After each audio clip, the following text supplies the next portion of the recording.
వచ్చినప్పుడు ఇలాంటి కూడా 1,00,000 మందలు వేస్తారు. 1,00,000 మందలు మేపులో పోతాయి. గోడు కూడా టైలెట్ పోసినప్పుడు టైలెట్ మూత్రం కూడా ఇంకా విసరించాలి. ఆ ఒక మూత్రం కూడా తాగను ఆయన ఏం లేనప్పుడు అవి మురుకు చేస్తాయి. ఆ మురుకు వచ్చి తినిపో సరే మంచిగా అన్నప్పుడు దీవనార్థి పెట్టిండు.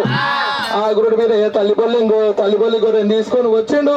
తల్లిపల్లి గొర్రె కూడా శివ కళ్యాణం అంటే వినడమ్మా వచ్చారు. వచ్చిన కులమోతారు ఇచ్చిన పసుపులెక్కి చివరి పసుపులెక్కి చిన్న సాసలెక్కి చివరి సాసలెక్కించు కళ్యాణం మొదట కళ్యాణం అయ్యో పవన కళ్యాణం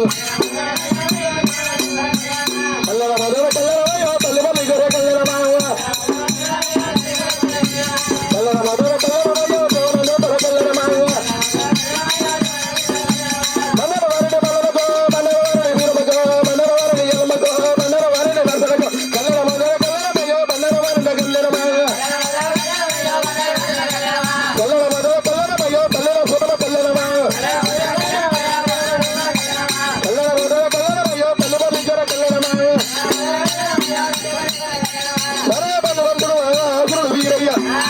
తల్లిపల్లి గొర్రెని తెచ్చిండు. కళ్యాణం చేసిండు.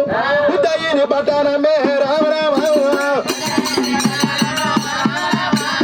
ఉదయని పట్టణమే రామ రామ దేవుడు పోతాయి ఉన్నాడమ్మా రామ రామ మా గడప గడి ఏడు మాట్లాడైపోయింది. ఉదయని పట్టము ఆ గురుడు వీరయ్య